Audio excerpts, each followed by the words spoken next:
Assalamualaikum warahmatullahi wabarakatuh.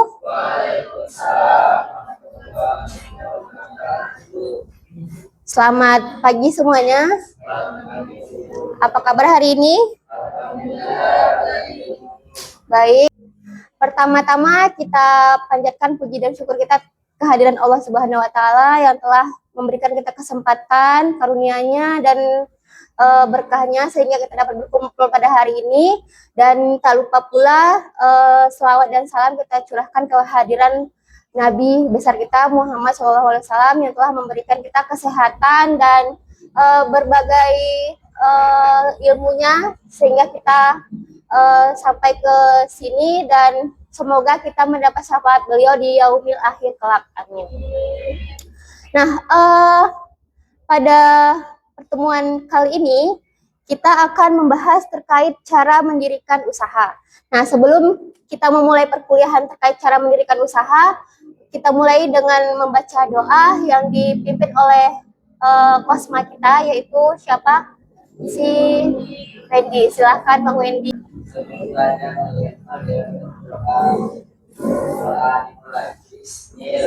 Terima kasih untuk Bang Wendy yang telah memimpin doa kita hari ini. Nah, selanjutnya saya akan melakukan absensi. Ini pertemuan keempat kita ya. Dan saya rasa kita mulai dengan presentasi kelompok. Silakan kembali ke tempat. Sebelumnya terima kasih. Ini kita masuk ke pertemuan keempat, yaitu cara mendirikan usaha. Nah, pada pertemuan minggu lalu yaitu terkait tentang kepemimpinan dalam kewirausahaan. Nah, siapa yang masih ingat apa yang dimaksud dengan kepemimpinan? Nah, silakan Bang Wendy. Kepemimpinan, saya kepemimpinan adalah kemampuan seseorang untuk melakukan pengendalian, kontrol, terus mempengaruhi sikap seseorang agar dia patuh terhadap aturan dari pemerintah yang memimpin. Ya, terima kasih Bang Wendy. Nah, baik ya, untuk kepemimpinan minggu lalu ya terkait materi kita. Lalu ini ada capaian pembelajaran mata kuliah kita atau materi kita hari ini ya terkait cara mendirikan usaha, yaitu pertama adalah mahasiswa mampu menjelaskan dan merencanakan pendirian usaha, yaitu organisasi usaha, kebutuhan usaha, modal, lokasi, dan tata letak usaha secara tepat gitu ya, tujuan kita untuk materi kali ini. Lalu ada sub CPMK-nya, yaitu terkait mahasiswa mampu menganalisis proses pendirian usaha, bentuk organisasi usaha, dan kebutuhan usaha.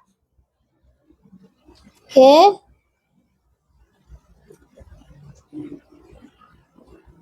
Lalu bagaimana cara mendirikan usaha? Nah, siapa yang tahu bagaimana cara mendirikan usaha?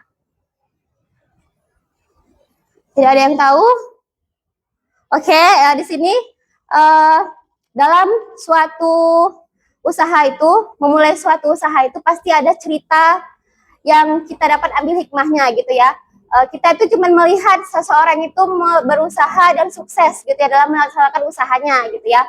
Nah, tapi kita tidak tahu di balik mereka memulai usaha itu apa kegagalannya, bagaimana kesedihan yang mereka alami, bagaimana. Kita hanya tahu melihat oh dia jadi usahawan yang sukses gitu kan ya. Padahal mereka ada kadang alami kerugian atau yang lain-lain gitu kan ya. Tapi mereka tetap nih tekun, tetap sabar dalam menjalankan usahanya sehingga mereka mencapai keberhasilan gitu dengan beberapa tahap proses yang mereka lalui sebelumnya gitu ya. Nah, di sini ada 5 sebab atau cara seseorang untuk memulai atau merintis usahanya gitu ya. Nah, salah satunya itu yaitu faktor keluarga pengusaha.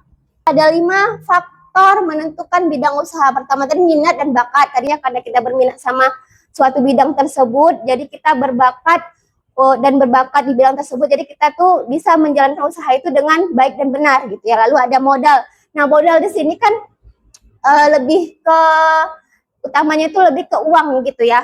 Nah, jadi modal itu disebut juga sebagai pendongkrak untuk kita membuat suatu usaha gitu ya.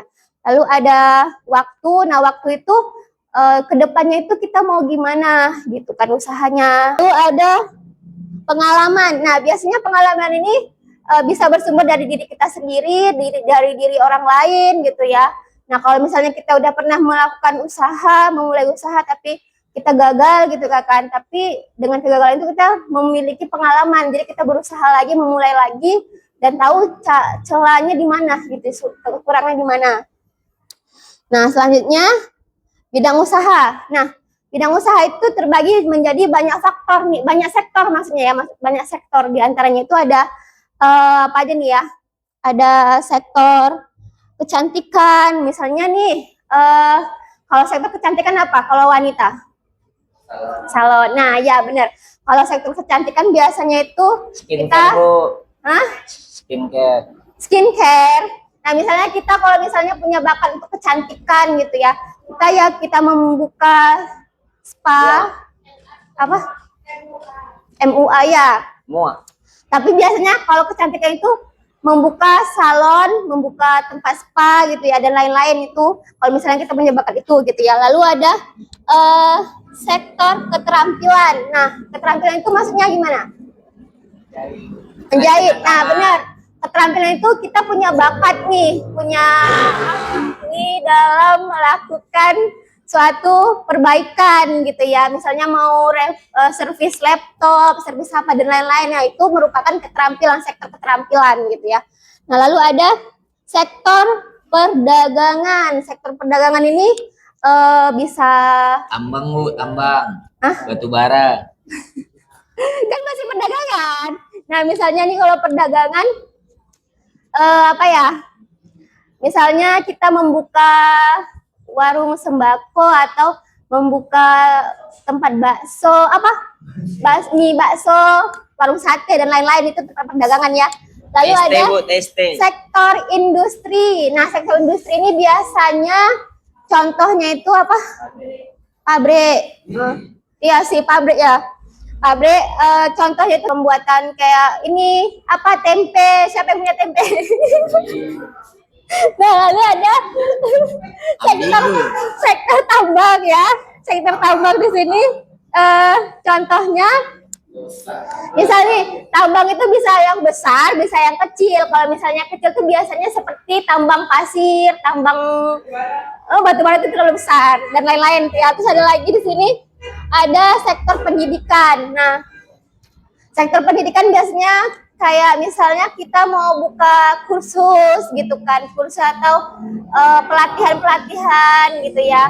Nah, seperti entah buka buka TK, buka SMP gitu ya, atau buka lembaga-lembaga lainnya, misalnya kan banyak kan kalau mau keluar negeri kan ada lembaganya itu kan, LPK. Nah, bener. Ada sektor percetakan, misalnya mau membuka tempat fotokopi itu sektor percetakan, dan banyak lagi sektor-sektor lainnya untuk kita membuat bidang usaha gitu ya. Nah lalu ada badan usaha. Nah badan usaha di sini adalah payung hukum yang membawahi usaha yang akan kita jalani. Nah payung hukum di sini itu penting agar perusahaan tidak melanggar hukum dalam menjalankan usahanya. Nah, di sini ada beberapa badan usaha, yaitu pertama itu ada perusahaan perseorangan, ada firma, ada perseroan komanditer, ada koperasi, ada yayasan, ada perseroan terbatas. Selanjutnya ada jenis-jenis izin usaha. Nah, dalam mendirikan badan usaha itu juga kita perlu adanya syarat-syarat atau dokumen yang harus dipersiapkan gitu ya. Salah satunya ada TDP. Nah, siapa yang tahu kepanjangan TDP? Tahu nggak? Nggak tahu? Nggak tahu? Nggak tahu, Bu. Yang tahu NPWP, Bu. Nomor TDP itu tanda daftar perusahaan. Nah, tanda daftar perusahaan. Lalu NPWP apa? Nomor pokok wajib pajak. Lalu ada bukti diri. Nah, itu yang lebih mewajibkan itu ya, itu paling wajib nih 3 ini gitu ya. Selain itu ada berkas-berkas pendukung lainnya, yaitu ada surat izin usaha perdagangan gitu ya. Lalu ada surat izin usaha industri yang diperoleh dari ya Kementerian Industri. Lalu ada izin domisili sesuai dengan di mana tempat kita itu melakukan usaha. Lalu ada izin gangguan, lalu ada izin mendirikan bangunan. IMB itu dapat dari mana? Ada yang tahu IMB dapat dari mana? Tahu. Nggak ada. Tahu. Di mana? Pertama kita daftar di dinas PPP, dinas Tarukim. Habis itu nanti kita diarahkan ke dinas PTSP. Oh gitu. Satu pintu. Ya, oke. Lalu ada izin departemen teknis. Nah, lalu ada faktor-faktor penyebab kegagalan usaha. Slow ya guys. Nah, faktor-faktor penyebab kegagalan usaha. Ini slide terakhir ya, slide terakhir. Pasti kalian bosan kan? Nah, faktor-faktor penyebab kegagalan usaha itu ada sekitar berapa itu? 5. 7, ngembang deh. Nah, di sini ada yang namanya data dan informasi tidak lengkap. Nah, berarti kenapa bisa gagal? Karena data dan informasi yang tidak lengkap. Berarti perencanaannya yang kurang matang gitu ya. Karena perencanaan yang kurang matang, jadi datanya itu tidak lengkap serta informasi yang tidak lengkap. Lalu ada salah satunya salah perhitungan gitu ya. Mungkin ini juga kesalahan karena awalnya perhitungannya sesuai, terus terakhir setelah dijalankan itu tidak sesuai gitu ya. Salah perhitungan. Lalu ada pelaksanaan pekerjaan salah. Nah, ini pelaksanaan pekerjaan biasanya yang menjalankan usaha tersebut gitu ya, tidak melakukan usaha kerjaannya dengan sesuai operasional usaha tersebut gitu ya. Lalu ada kondisi lingkungan, misalnya nih kita udah cek nih, udah survei lokasi, udah lihat lokasinya sesuai dan lain-lain, tiba-tiba ada perubahan di manusianya, di masyarakatnya, atau perubahan cuaca lingkungan gitu kan. Misalnya biasanya tempat itu nggak banjir, tiba-tiba banjir. Nah, itu kan merupakan perubahan atau kondisi lingkungan gitu ya. Lalu ada unsur sengaja, misalnya ada karyawan yang kita rekrut tapi dia tidak menjalankan sesuai dengan yang kita arahkan gitu. Jadi dia sengaja untuk membuat usaha kita itu bangkrut gitu ya. Nah, selesai. Thank you. Nah, ada yang mau ditanyakan? Silakan, siapa yang mau bertanya? Ya, Bu.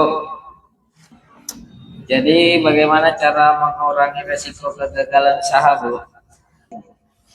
Cara mengurangi kegagalan usaha itu ya seperti itu ya, kita melakukan perencanaan gitu ya dengan baik dan benar, lalu kita survei sektor pasarnya bagaimana dan lain-lain gitu ya. Bagaimana Bang Wendy? Ada yang mau bertanya lagi? Tidak ada? Oke, untuk tugas kita minggu depan terkait ini, yaitu kalian melakukan yang namanya mini riset kepada pengusaha, minimal 2 pengusaha, jadi nanti kalian bisa bandingkan. Nah, itu minggu depan harus dikumpul mini risetnya terkait usaha yang mereka jalankan, bagaimana mereka mendirikan usaha gitu ya, dan lain-lain. Nah, itu minggu depan dikumpulkan. Nah, sekian dari saya, terima kasih. Wassalamualaikum warahmatullahi wabarakatuh. Waalaikumsalam warahmatullahi wabarakatuh.